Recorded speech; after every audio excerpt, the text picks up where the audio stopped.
قرآن مجید کا 20واں پارہ ہے اور سورہ نمل کی آیات ابھی چل رہی ہیں۔ اللہ تبارک و تعالیٰ نے استفہامیہ انداز میں پوچھا ہے، سوالیہ انداز میں پوچھا ہے سب انسانوں سے، امن خلق السماوات والارض، فرمایا بتاؤ زمین اور آسمان کا خالق کون ہے؟ پھر ارشاد فرمایا کہ بتاؤ کہ آسمان سے بارش برسا کر بارونق باغات کس نے اگائے؟ اللہ۔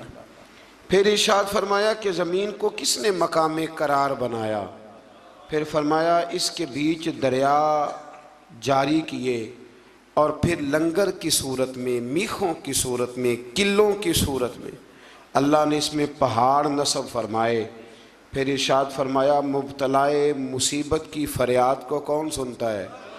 اللہ۔ اور فرمایا اس کے دکھوں کا مداوع کون کرتا ہے؟ اللہ۔ فرمایا خشکی اور سمندر کی ظلمتوں میں راہ کون دکھاتا ہے؟ اللہ۔ پھر ارشاد فرمایا بارش کی نوید بنا کے ٹھنڈی ہوائیں کون چلاتا ہے؟ یہ قرآن مجید میں رب فرما رہا ہے۔ وہ کون ہے تمہارے لیے جو بارش کی خوشخبری دے کے پھر تمہیں بارش ہو کے گزر گئی پر ٹھنڈی ہوائیں پھر بھی جاری ہیں؟ فرمایا ابتداءً مخلوق کو کون پیدا کرتا ہے اور دوبارہ کون زندہ کرے گا؟ اللہ۔ فرمایا زمین و آسمان کی مخلوق کو روزی کون دیتا ہے؟ اللہ۔ اور پھر فرمایا یہ سارے سوالات اٹھانے کے بعد اللہ عز و جل نے انسان کی عقل سلیم سے سوال کیا کہ اللہ معبود برحق کے سوا یہ سب کام کرنے والا کوئی اور ہے؟ اور اس سوال کو قرآن نے بار بار دہرایا تاکہ عقل کے اندھے انسانوں کا ضمیر جاگ اٹھے اور وہ حق تبارک و تعالیٰ کی جلالت قدرت کو تسلیم کر لیں۔ اس مقام پر بھی قرآن فرماتا ہے کہ اے انسان زمین میں چل پھر کے دیکھ لو کہ باغی قومیں جو تھیں پھر میں نے ان کا کیا حال کیا اور وہ کس انجام سے دوچار ہوئی۔ یہ بھی فرمایا کہ آسمانوں زمینوں میں جو کچھ بھی چھپا ہوا ہے وہ تمہارے نزدیک چھپا ہوا ہے پر رب کے قریب لوح محفوظ پہ لکھا ہوا ہے، وہاں لکھا ہوا ہے سارا کچھ۔ انسان کو یہ سمجھنا چاہیے وہ یارو جو بندہ مشکل وقت میں ایک دفعہ قرضہ ادا کر دے وہ محسن بن جاتا ہے، ساری زندگی اس کا احسان نہیں اترتا، تو جو رب سارا کچھ عطا کرے اس کے احسان کی طرف توجہ ہی نہ جائے انسان کی، اسے سمجھنا چاہیے۔ آیت نمبر 80 میں اللہ تعالیٰ نے فرمایا کہ بے شک آپ مردوں کو نہیں سناتے اور نہ ہی بہروں کو اپنی پکار سناتے جب وہ پیٹھ پھیر کر جا رہے ہیں۔ مزید فرمایا کہ آپ تو صرف ان لوگوں کو سناتے ہیں جو ہماری آیات پر ایمان لے۔ اس کا کیا مطلب ہوا کہ آپ ان کو نہیں سناتے؟ حالانکہ حضور تو سب کو سناتے تھے۔ فرمایا ان کو نہیں آپ سناتے، آپ صرف ان کو سناتے ہیں جو ہماری آیات پر۔ اس کا کیا مطلب ہوا؟ اس کا مطلب ہوا کہ کافر آپ کی بات سنتے ہیں تو پر سمجھنے کی کوشش نہیں کرتے۔ کچھ لوگ اخذ نہیں نہ کرنا چاہتے، اپنا آپ بدلنا نہیں چاہتے، تو ان کے سامنے آپ سارا کچھ بھی رکھ دیں جب وہ تبدیل ہی نہیں ہونا چاہتے۔ یہاں سے کچھ لوگ کہہ دیتے ہیں کہ جناب مردوں کا قبروں میں سننا ثابت نہیں، حالانکہ مردوں کا قبروں میں سننا تو حدیث پاک سے ثابت ہے، حدیث پاک سے صحیح بخاری میں موجود ہے۔ حضور نے فرمایا جب تم دفن کر کے واپس آتے ہو تو مردہ تو تمہارے قدموں کی آہٹ بھی سنتا ہے۔ تو اس سے مراد یہ نہیں کہ مردے نہیں سنتے، بلکہ مردے سنتے ہیں، اللہ تبارک و تعالیٰ کی دی ہوئی توفیق سے وہ سنتے ہیں۔ اسی طرح سے پھر آگے اللہ تعالیٰ نے قیامت کے قریب ہونے والے کچھ واقعات کا ذکر فرمایا۔ پھر آیت نمبر 87 میں سور پھونکے جانے اور اس کے نتیجے میں پیدا ہونے والی گھبراہٹ کا ذکر ہے، اور نیکوں کاروں کا قیامت کے دن گھبراہٹ سے محفوظ ہونے کا ذکر بھی اللہ نے اسی جگہ فرمایا۔ ایک سور پھونکی جائے گی، حضرت اسرافیل سور پھونکیں گے، وہ ایک ایسی آواز نکالیں گے جس سے سارے لوگ مر جائیں گے، پھر وہ دوبارہ وہی آواز نکالیں گے تو دوبارہ اللہ تعالیٰ سب کو زندگی عطا فرما دے گا۔ اس کو سور پھونکنا کہتے ہیں۔ اس سے پھر آگے سورہ قصص شروع ہوتی ہے۔ سورہ قصص میں اللہ تبارک و تعالیٰ نے توحید و رسالت، حیات بعد الموت جیسے عقائد اور اصول کو بیان فرمایا ہے۔ حضرت موسیٰ علیہ السلام کی ولادت سے لے کر تورات عطا فرمانے تک کا تفصیلی بیان پھر اللہ نے یہاں فرمایا۔ کتنی جگہ پہ آپ پڑھ رہے ہیں؟ غالباً ہر پارے میں ذکر ہے میری معلومات کے مطابق۔ تو اس کا مطلب ہے حضرت موسیٰ کلیم اللہ کو بڑے ہی پیارے ہیں، یہ پیغمبر رب کریم کو۔ لیکن جس جگہ بھی ہم یہ تذکرہ پڑھتے ہیں ایک علیحدہ انداز میں ہے، ایک نئے انداز میں، ایک نئے ذوق کے ساتھ۔ یہاں بھی اللہ تعالیٰ نے ایک نئے انداز میں اس واقعے کا ذکر فرمایا ہے۔ وہ ساری تفصیل بھی ہے جو پیچھے آیات کے اندر ہم نے دیکھی تھی کہ حضرت موسیٰ علیہ السلام پیدا ہوئے، پھر ان کی والدہ نے انہیں صندوق میں ڈال کر دریا میں بہایا، پھر جس طرح ان کی ہمشیرہ نے ان کا خیال رکھا، پھر اللہ نے انہی کی ماں کو انہیں دودھ پلانے کی توفیق عطا فرمائی۔ اس سے تھوڑی سی تفصیل اور آگے ہے سورہ قصص کے اندر، اس کی تھوڑی اور ڈیٹیل اللہ تبارک و تعالیٰ نے بیان فرمائی ہے۔ وہ اس طرح کہ حضرت موسیٰ پھر فرعون کے گھر میں پلنے لگے، اور جب جوان ہو گئے تو فرعون کے ہاں جو ظلم ہوتا تھا حضرت موسیٰ اس پر بول پڑتے تھے، جلال فرماتے تھے۔ تو فرعون پھر ناراض رہنے لگا، یہاں تک کہ اس نے آپ کو نکال دیا، آپ تشریف لے گئے وہاں سے۔ تو حضرت موسیٰ ایک دن شام کے وقت دوبارہ آئے بستی میں، لوگ سوئے ہوئے تھے۔ تو دو آدمی، ایک بنی اسرائیل میں سے اور ایک فرعون کی اپنی قوم میں سے، وہ دونوں آپس میں جھگڑ رہے تھے۔ لیکن وہ جو حضرت موسیٰ کی بنی اسرائیل کی قوم کا شخص تھا، اس پر وہ قبطی، وہ جو فرعون کے قریبی لوگوں میں سے تھا، وہ ظلم کر رہا تھا اور بوجھ اٹھانے کی بات کر رہا تھا۔ اب اس نے حضرت موسیٰ کو پکارا کہ یہ دیکھے میرے ساتھ کس طرح کی بات کر رہا ہے۔ تو حضرت موسیٰ کا ارادہ بھی نہیں تھا، آپ نے بس اس کو سمجھایا، پر کچھ لوگوں کو سمجھ، تو حضرت موسیٰ نے پھر ایک مکہ مارا، ایک گھونسا مارا، صرف ایک ہی۔ یہ کئی تگڑے اور دلیر اس طرح کے بھی ہوتے ہیں کہ گھونسا ایک بھی برداشت نہیں کرتے۔ وہ ایک مارا، آدمی دھڑام سے زمین پہ گرا اور ماری گیا۔ حضرت موسیٰ کا ارادہ نہیں تھا، لیکن وہ مر گیا۔ حضرت موسیٰ علیہ السلام نے اس بات پر اپنے رب سے استغفار بھی فرمائی۔ قرآن کہتا ہے کہ انہوں نے معافی چاہی کہ اللہ میرا ارادہ نہیں تھا۔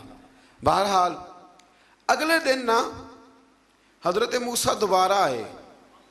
وہ سنا کرتے تھے نا ہم کہ بیوقوف دوست سے عقل مند دشمن بہتر ہوتا ہے۔ وہ کم از کم دشمنی تو عقل مندی سے کرتا ہے نا، لیکن جو بیوقوف دوست ہو بیوقوفی۔ حضرت موسیٰ دوبارہ آئے تو وہ بنی اسرائیلی اگلے دن کسی اور سے جھگڑا کر رہا تھا، پھر اس نے مدد کے لیے پکارا تو حضرت موسیٰ کہنے لگے مجھے لگتا یہ ہے کہ تیری عادت ہے، تو خود بڑا جھگڑالو ہے، تو نے روز نیا جھگڑا شروع کیا ہوتا ہے۔ حضرت موسیٰ جب اس کی طرف بڑھے نہ ڈانٹنے کے لیے تو اس نے شور کرنا شروع کر دیا، کہنے لگتا ہے جس طرح آپ نے اسے کل قتل کیا تھا مجھے بھی قتل ہی کریں گے۔ یہ انسانوں کا مزاج ہے کہ آپ جب تک کسی کے طبیعت کے مطابق چلیں گے وہ راضی رہتا ہے، اور ذرا آپ اس کی طبیعت سے ہٹتے ہیں تو وہ شور کرتا ہے۔ اس نے کہا جی آپ مجھے بھی لگتا ہے ماریں گے۔ حضرت موسیٰ کلیم اللہ علیہ نبینا علیہ السلام کے بارے میں جب اس نے شور کیا تو بات پھر فرعون کے دربار تک گئی۔ وہ تو پہلے ہی بہانہ تلاش کر رہا تھا، اس نے کہا ڈھونڈو پکڑو اور معاذ اللہ شہید کریں گے۔ کسی نے آ کے خبر دی کہ آپ جہاں سے ہجرت کر جائیں، اس لیے کہ آپ کے لیے یہاں حالات درست، اور بھائی یہ چھوڑ دیا کریں بات کہ فلاں آدمی کے حق میں فلاں جگہ حالات کیسے خراب ہوئے، تو نبی کریم علیہ السلام مکہ چھوڑ کے کیوں آئے؟ حضرت موسیٰ علیہ السلام نے ہجرت کیوں فرمائی؟ یہ ایک ایسی عجیب بحث ہے جس کو لوگ بلا وجہ چھوڑ دیتے، بلا وجہ چھیڑ دیتے ہیں۔ اور بالخصوص ایک خاتون نے ایک دفعہ مجھے پیغام دیا تو میں بڑی اس کی بات سن کے مجھے عجیب لگا۔ وہ کہنے لگی کہ دوسری جگہ میری شادی ہوئی ہے، مجھے طلاق ہو گئی تھی، تو مجھے ایک تانا روز سننے کو ملتا ہے تو اتنی اچھی ہوتی تو وہاں نہ رہ لیتی۔ تو بھئی یہ کوئی تانے والی بات ہے؟ کوئی ضروری ہے کہ بیوی غلط ہوتی ہے تو طلاق ہوتی ہے؟ اللہ کے محبوب علیہ السلام کی 2 صاحبزادیوں کو ابو لہب کے 2 بیٹوں نے طلاق بھیج دی تھی، کس کی غلطی تھی؟ تو آپ کیا کہہ سکتے ہیں یہاں کیوں طلاق؟ تو اتنی جلدی بات تھوڑی کر دیں گے آپ، تھوڑی احتیاط فرمائیں بولنے میں۔ تو حضرت موسیٰ علیہ السلام وہاں سے نکلے اور آپ مدین کی طرف چلے گئے۔ مدین وہ علاقہ تھا جہاں فرعون کی حکومت کوئی نہیں تھی۔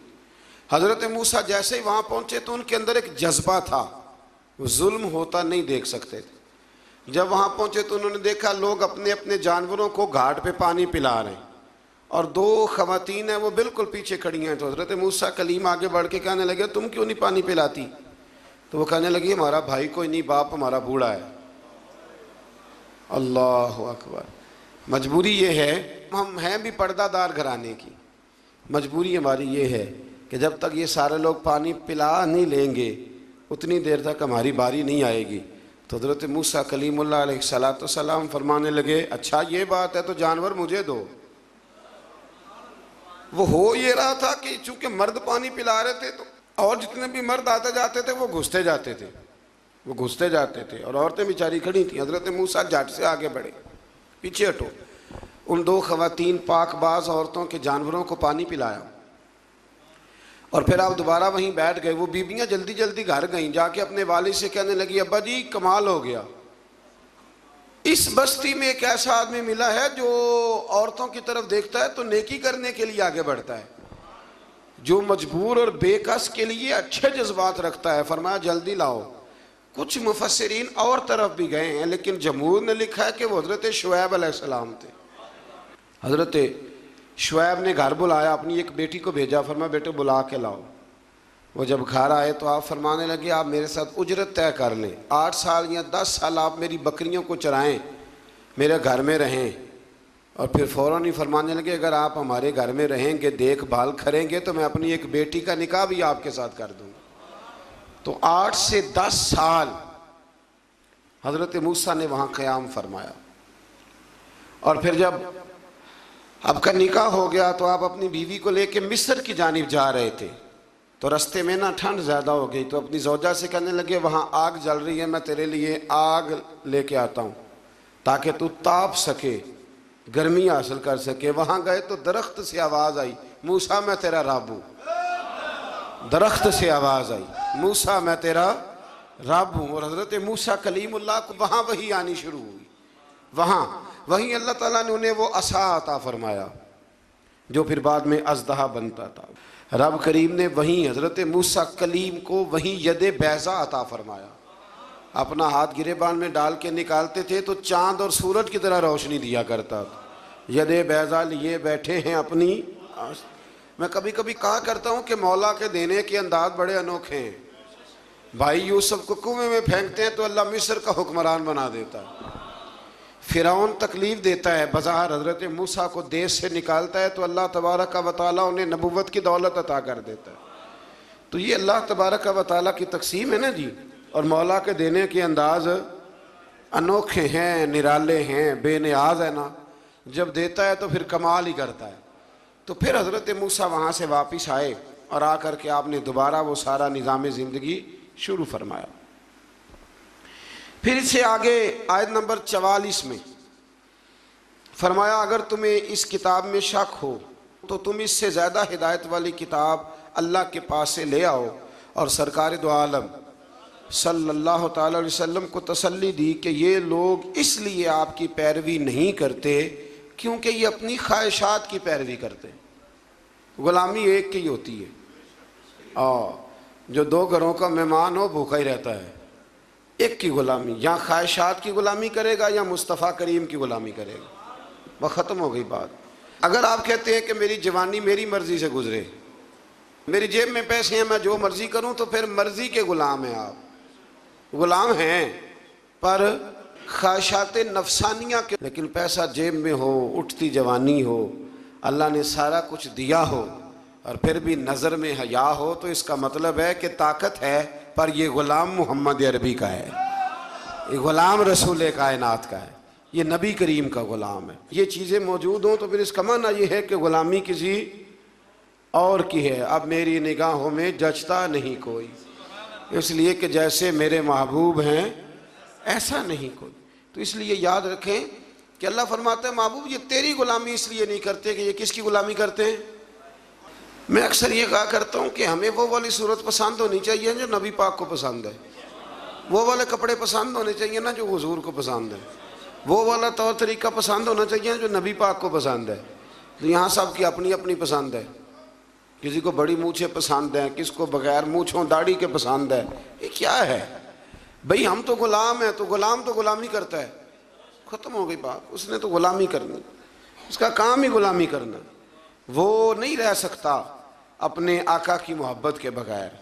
اور ویسے بھی جو غلامی کے بغیر رہے، دوست کے بغیر رہے، وہ کیا کسی درویش نے کہا تھا، کپڑے پھٹے تے لگے تروپے تے دل پھٹیا کہ نسینا، سجنا بعد محمد بخشا کی مرنا تے کی جینا۔ آپ یہ دیکھیں کہ آپ بغیر حضور کیا وقت گزار رہے ہیں، بغیر غلامی کے۔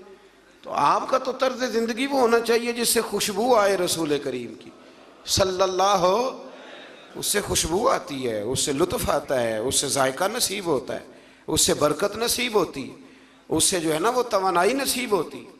کئی دفعہ بڑی خوشی ہوتی ہے، مجھے ایک صاحب، دو صاحب، چار، مجھے جب 20 سینکڑوں لوگ ملے اور آہستہ آہستہ ایک عجیب سی لذت پیدا ہوئی جب مجھ سے آ کے کوئی پوچھتا ہے نا کہ اعلیٰ حضرت فاضل بریلوی نے فلانی بات لکھی ہے، مفتی اعظم نے یہ بات کہی ہے، میرا دل بڑا راضی ہوتا ہے کہ اس کا مطلب ہے کہ ہمارے بزرگوں کا نام ہمارے ساتھ جڑا ہوا ہے۔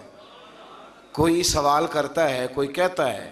دیکھیں نا، میرے ایک دوست ہیں تو ان کے والد پیر بھائی ہیں، مرید ہیں، تو ان کا ابا شکایت لے کے آیا اور بڑے اس نے سخت سست جملے کہہ دیتے ہیں نا جی استاد کو، جی آپ کے پاس کیا سیکھا، حالانکہ استاد کے پاس بھی جواب ہوتا ہے کہ میرے پاس تو آیا 22 سال کے بعد، تو آپ نے 22 سالوں میں کیا سکھایا ہے، یہ بھی تو جواب ہوتا ہے نا، لیکن نہیں دیا جاتا۔ اس نے بڑی شکایتیں لگائی ہوں، میں نے ساری ہنس کے سنی، میں ہنستا رہا تو مجھے کہنے لگے پیر صاحب میں شکایتیں کر رہا ہوں، آپ ہنس رہے ہیں۔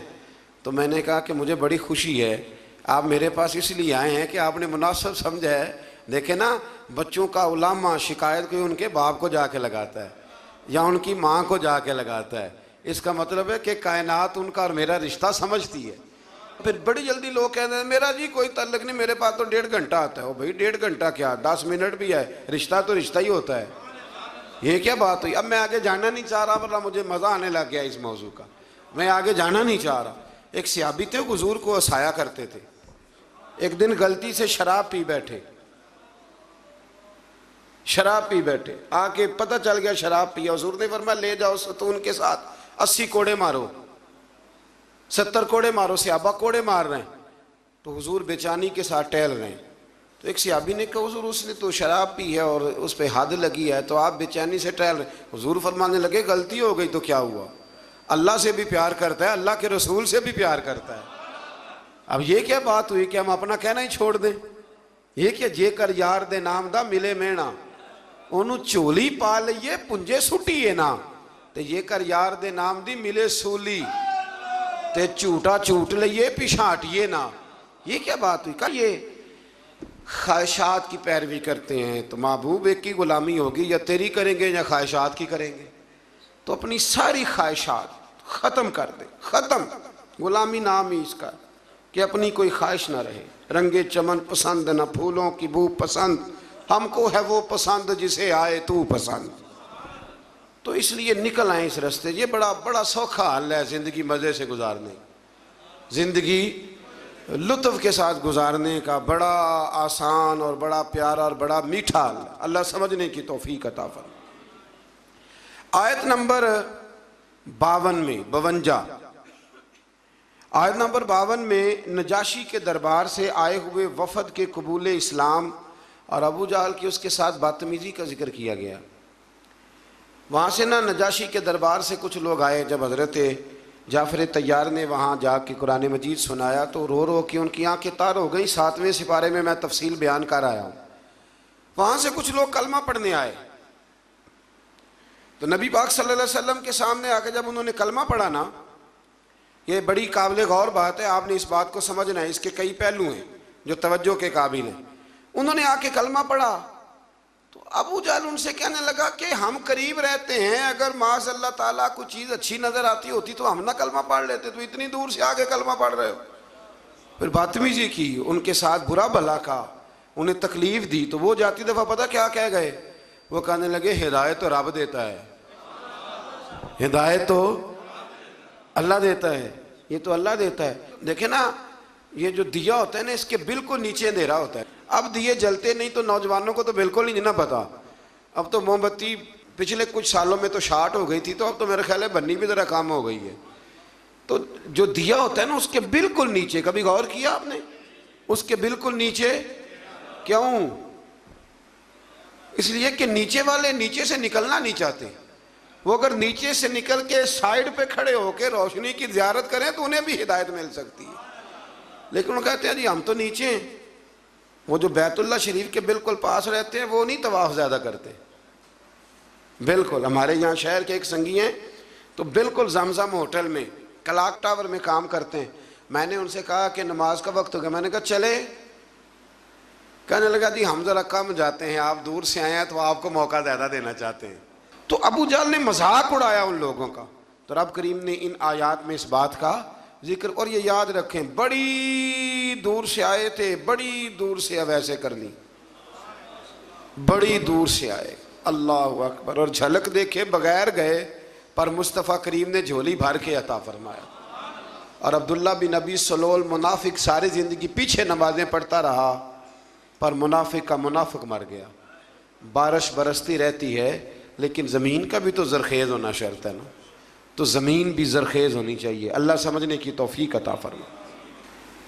پھر اس طرح اللہ تبارک و تعالیٰ نے آیت نمبر 57 سے کفار مکہ نے رسول اللہ صلی اللہ علیہ وسلم سے جو کہا کہ اگر ہم آپ کے ساتھ ہدایت کی پیروی کریں تو ہم اپنے ملک سے اچک لیے جائیں گے، لوگ تو پھر ہمیں چھوڑیں گے نہیں، اس وطن سے لوگ نکال دیں گے. آج بھی حکمران کہتے نہیں دنیا کے ساتھ نہیں جینا، اسلام نافذ کر دیں گے تو پھر دنیا کیا کہے گی؟ بھئی دنیا کی دیکھنی ہے کہ اللہ رسول کی دیکھنی؟ بولی انہوں نے بھی کہنے لگے پھر تو دنیا ہمیں اچک کر لے جائے گی، یعنی موجودہ فوائد سے محروم ہو جائیں گے. اللہ تعالیٰ نے فرمایا کیا ہم نے ان کو اپنے حرم میں آباد نہیں کیا؟ جو امن والا ہے اس کی طرف ہمارے دیے ہوئے ہر قسم کے پھل لائے جاتے، لیکن ان میں سے اکثر لوگ نہیں جانتے.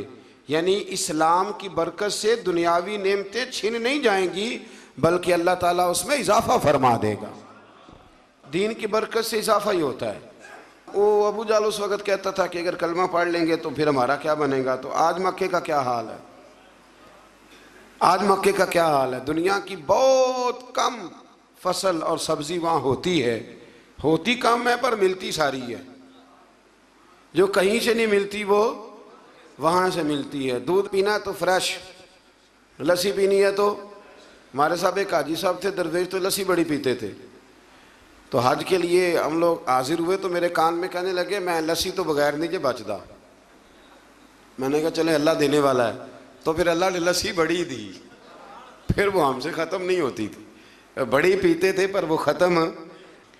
آیت نمبر 62 میں قیامت کے دن کفار کو ندا کر کے ان کے معبودان باطلہ کے بارے استفسار کیا گیا ہے کہ کفار کا اپنے معبودوں پر الزام، معبودوں کی بیزاری اور دونوں کی بے بسی.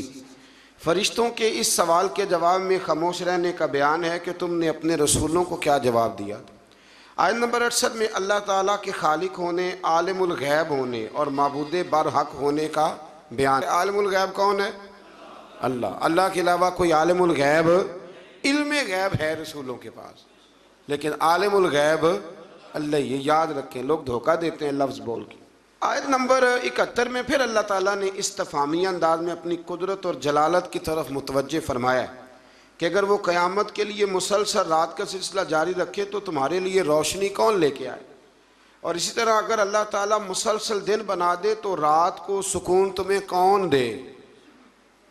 بس کیا تم سنتے نہیں، سوچتے نہیں، اور کیا تم سمجھتے یہ اللہ نے دن بھی تمہارے لیے بنایا ہے اور رات کا سکون بھی تمہارے لیے. پھر آیت نمبر 76 سے نا قارون کا ذکر ہے. قارون حضرت موسیٰ کا قریبی رشتہ دار تھا. پہلے تو آسمانی کتابیں جانتا تھا، سمجھتا تھا، نیک تھا، لیکن پھر اللہ نے اسے دولت عطا کر دی. دولت سب کے لیے اچھی نہیں ہوتی، کچھ لوگ نہیں ہضم کر پاتے. ایک حدیث پاک ہے، نبی کریم علیہ السلام نے فرمایا اگر اللہ کچھ لوگوں کو دولت دے دے تو وہ سرکش ہو جائے. ہاں کچھ لوگ ایسے ہیں جن کے پاس اگر دولت ہو تو عیاش ہو جائے، جانے وہ کیا کچھ کر ڈالے. ہر ایک کے لیے اچھی نہیں ہوتی. قارون کو دولت مل گئی، اتنا بڑا خزانہ تھا اس کے پاس کہ قرآن کہتا ہے کہ ایک جماعت مل کے صرف خزانے کی چابیاں اٹھاتی تھی. یعنی یہ معاذ اللہ کوئی گپ نہیں، یہ قرآن مجید نے بیان فرمایا ہے. کہ ایک جماعت مل کے صرف خزانے کی. تو حضرت سیدنا موسیٰ علیہ السلام نے کہا زکوٰۃ دو. زکوٰۃ کے معاملے میں لوگ ہیل و حجت سے کام لیتے ہیں, غریب ہو جاتے ہیں, اور کچھ ایسے ہیں جو مسائل جاننے لگ گئے ہیں تو اب انہوں نے اور معاملات کرنے شروع کر دیے. اگر گھر کے اندر 10 تولے زیور پڑا ہے تو 5 تولے کا اماں کو مالک بنا دیا, 5 کا بیوی کو مالک بنا دیا, تاکہ 7.5 تولے کی کوئی بھی مالک نہ رہے. گنجائشیں نکالتے, زکوٰۃ سے بچتے. اللہ تبارک و تعالیٰ معاف کرے, بہانے بازی کرتے. اس کو کہا زکوٰۃ دو, تو کہنے لگا آپ کی تو میرے مال پہ نظر ہے. آپ نے فرمایا تو بڑا بیوقوف ہے, مال تو جی اللہ نے دیا ہے نا. تو اللہ کے رستے میں تھے, یہ کام ذرا مشکل ہے. جب اس کو بار بار کہا تو اس نے نہ بجائے اس کے کہ وہ مال دیتا, اس نے حضرت موسیٰ پہ الزام لگا دیا. ایک عورت کو تیار کر کے لایا. یہ الزاموں والا کیس سنتے آ رہے ہیں آپ کہاں تک. حضرت یوسف پہ بھی لگا, جناب مریم پہ بھی لگا, حضرت سیدنا موسیٰ کلیم پہ بھی لگا, اور حضرت عیسیٰ پہ بھی سارے ہوئے نا الزامات. آپ کیا بات کرتے ہیں. الزام لگانا, بہتان ترازی کرنا, اور ہمارے یہاں اچھی بات دیر سے پھیلتی ہے, بری خبر وہ جلدی پھیل جاتی. ایک عورت کو تیار کر کے لایا معاذ اللہ تعالیٰ حضرت موسیٰ پر الزام لگانے کے لیے. اور جب وہ بی بی آپ کے سامنے لا کے کھڑی کی تو حضرت موسیٰ نے جلال فرمایا, فرمایا تجھے قسم ہے اللہ کی عزت کی, سچ سچ بتا معاملہ کیا ہے. تو وہ خاتون کانپنے لگی, کہنے لگی میں موسیٰ کلیم کے سامنے کیسے کھڑی ہو سکتی ہوں, مجھے تو اس نے پیسے دے کے تیار کیا, اس نے مجھے پیسے دے کے تیار کیا ہے, اور بڑی اس نے مجھے تکلیف دی ہے, پیسے دے کے اس نے تیار کیا. یہ جب کہا تو حضرت موسیٰ علیہ السلام رونے لگے کہ تو سارا کچھ کرتا پر میری سفید چادر پہ داغ تو نہ لگانے کی کوشش کرے. آپ رونے لگے. آپ یقین کریں لوگ تکلیف دیتے ہیں, بعض اوقات ایسی بات کرتے ہیں جس کا کوئی وجود نہیں ہوتا, اور آپ کو نہ کردہ گناہ کی سوال کا جواب دینا پڑ جائے, کتنی مشکل ہوتی ہے. یعنی جو کام آپ نے کیا نہیں, اگر اس کا آپ سے سوال پوچھا جائے تو کتنا مشکل اور کٹھن مرحلہ ہوتا ہے. تو یہ کچھ لوگ کر دیتے ہیں لیکن وہ سمجھتے نہیں. کہتے ہیں آپ حوصلہ کریں, آپ درویش ہیں. حضرت موسیٰ سے بڑا درویش کون ہوگا. کلیم تھے نا اللہ کے, بڑا جگرا ہے نا. لیکن رو پڑے, کہنے لگے تجھے ایسا نہیں کرنا چاہیے. کہنے لگے اللہ اب اسے سزا دے. تو رب کریم نے اس کے سارا ساز و سامان سمیت اسے زمین میں دھنسا دیا. وہ زمین میں غرق ہو گیا اپنے خزانے سمیت. امام اعظم ابو حنیفہ رحمۃ اللہ تعالی علیہ, کچھ لوگ حسد کرنے لگے تو ایک عورت ایک دفعہ آ گئی, کہنے لگی کوئی مسئلہ پوچھنا ہے. یہ بڑا کٹھن سا معاملہ ہوتا ہے, جو آدمی جو کام کر رہا ہوتا ہے وہی روپ دھار لیتے. مسئلہ پوچھنے اندر آئی تو باہر سے شور ہو گیا, لوگ آ گئے, کوتوال کو بلا لیا, معاذ اللہ امام صاحب کے پاس بی بی ہے, جیل میں لے گئے, سویرے فیصلہ کریں گے. رات کو ساری رات امام اعظم نے نماز پڑھی, ساری رات, اور کہنے لگے اللہ اب تو میں بوڑھا ہو گیا ہوں, اس حال میں اب ان سوالوں کا جواب دوں گا. وہ عورت بھی ساتھ بند تھی, اس عمر میں ان سوالوں کے جواب, یار بڑا مشکل ہوتا ہے. اللہ اکبر. اس عمر میں امام صاحب رو رہے تھے تو اس عورت کا دل نرم ہو گیا. امام صاحب سے کہنے لگی مجھے غلطی ہو گئی, میں نے پیسے کسی سے پکڑ لیے تھے, حضور آپ تو اللہ کے نیک بندے. امام صاحب کہنے لگے اب ایک نیکی کر, کوتوال سے کہہ کہ مجھے کوئی تکلیف ہے تو میں دوا کھا کے واپس آ جاؤں گی. تو وہ کوتوال تو پہلے ملا ہوا تھا, اس نے اس کو کہا کہ مجھے کوئی تکلیف ہے میں گھر جاتی ہوں, دوا کھا کے واپس. امام صاحب نے سمجھا دیا. وہ گئی تو جو برقع اس نے پہنا ہوا تھا نا, نقاب ساری عورتیں, وہ جا کے اس نے امام صاحب کی بیوی کو دیا. امام صاحب نے اس کو سمجھا کے بھیجا تھا, وہ برقع گھر لے گئی اور جا کے زوجہ کو ساری بات سنائی. وہ دوائی کھانے گھر چلی گئی اور زوجہ برقع پہن کے تھانے آ گئی. سویرے قاضی کے سامنے پیش ہوئے تو کہنے لگا جی آپ اتنے بزرگ ہو کے, عالم ہو کے, بیوی کے ساتھ اکیلے. فرمایا میری بیوی ہے تو میں نے اکیلے ہی ہونا تھا اس کے ساتھ, اور کس نے ہونا تھا.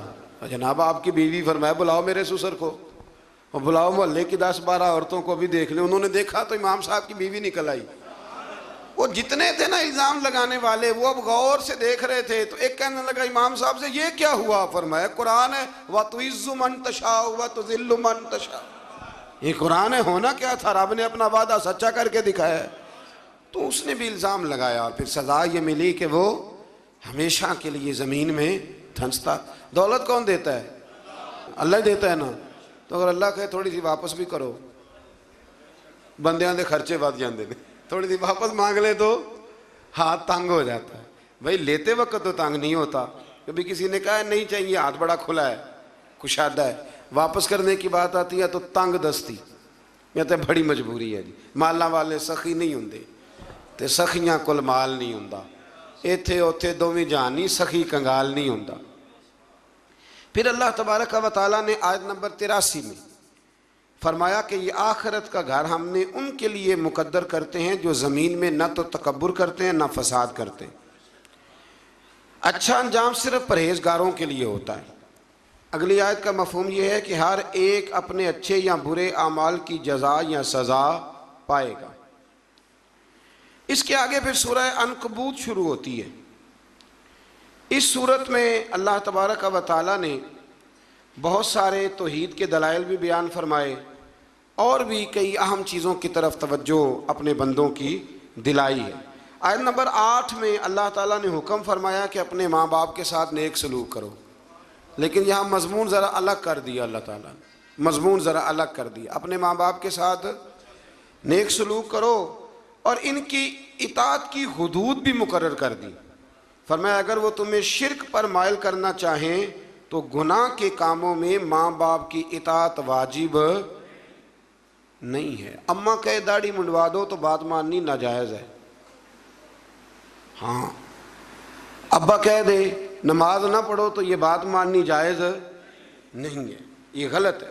اللہ نے یہاں حد بندی کر دی کہ تم نے حدود شریعت کے اندر ماں باپ کی فرما برداری کرنی، حدود شریعت کے اندر۔ اگر ماں باپ غیر شرعی حکم دیں گے، یہ نوکھا مضمون اور یہ بیان میرے اللہ نے فرمایا ہے، حد بندی کر دی۔ اگر وہ ناجائز حکم دیں گے تو وہ تسلیم۔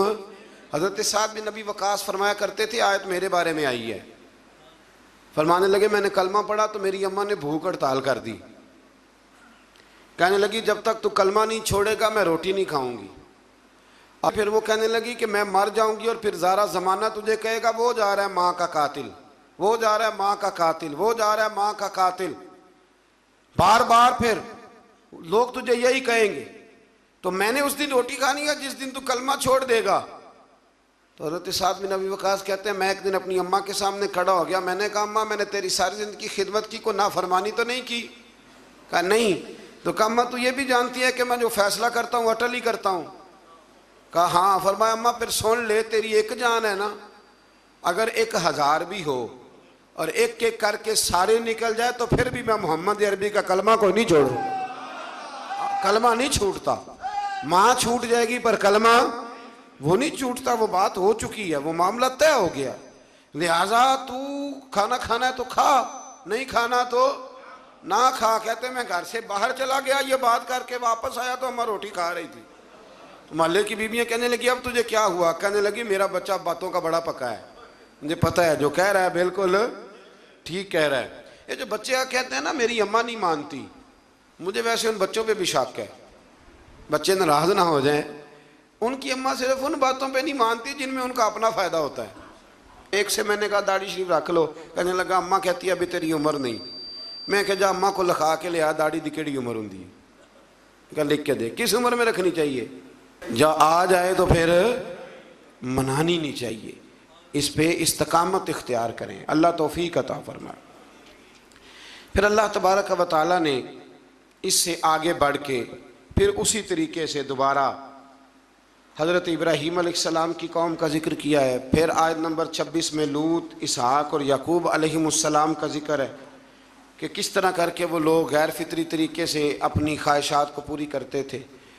اللہ تبارک و تعالیٰ نے ان آیات میں بتایا کہ بالآخر اللہ تعالیٰ نے لوط علیہ السلام اور ان کی قوم اور ان کے جو اپنے تھے ان کو اللہ نے بچا لیا تھا، اور سمجھائی بات یہ ہے کہ کفر کے دور میں بھی جو لوگ نیکیاں کریں گے اللہ ان پہ فضل ضرور فرمائے گا، اللہ ان پر کرم ضرور۔ ہمارے پاس ایک بات ہے، مجھ سے بھی ایک صاحب نے پوچھی تھی، ایک دفعہ میں گیا ہوا تھا باہر تو کہنے لگے کفر کا علاقہ ہے تو اس میں نیکی کرنا بڑا مشکل ہے۔ تو میں نے کہا جب ابو بکر صدیق نیکی کرتے تھے سارے مسلمان ہی تھے، جب حضرت عمر نیکی کرتے تھے سارے لوگ ٹھیک تھے، جس زمانے میں مولا علی شیر خدا سچ بول رہے تھے تو مکہ سارا سچ ہی بولتا تھا، یہ تو بہانہ ہے۔ جس دور میں حضرت عثمان غنی حیا والے تھے، باقی سارے لوگ بھی حیا والے، تو فرمایا ہم ان کو بچا لیتے ہیں، جو شر کے دنوں میں بھی خیر کی اذانیں پڑھا کرتے ہیں کو بچا لیا جاتا ہے۔ پھر آیت نمبر 40 سے قرآن نے بتایا کہ ان میں سے بعض سرکش قوموں پر ہم نے پتھر بھی برسائے، اور بعض کو چنگاڑ نے پکڑ لیا، بعض کو زمین میں دھنسا دیا، بعض کو سمندر میں غرق کر دیا۔ اللہ ان پر ظلم کرنے والا نہ تھا، بلکہ یہ خود ہی اپنی جانوں پر ظلم کرنے والے تھے۔ پھر آخر میں اللہ تعالیٰ نے اہل کتاب سے بحث و مباحثہ اور مجادلے کے آداب اور اسلوب تبلیغ بتائی ہے کہ بڑی شائستہ سی شستہ سی گفتگو کرنی، صاف ستھرے لفظوں میں آپ نے کسی سے بات کرنی ہے، آپ کا لب و لہجہ گھائل کرنے والا نہ ہو، مائل کرنے والا ہو، اچھے انداز میں دین کا پیغام دیں، اچھے انداز۔ جب ہم کسی کو اپنے حق میں دلائل دیتے ہیں تو بڑے اچھے دیتے ہیں، اور جب اللہ رسول کے حق میں دے تو پھر بھی دلائل اچھے کر کے دے۔ اللہ تبارک و تعالی سمجھنے کی توفیق عطا فرمائے۔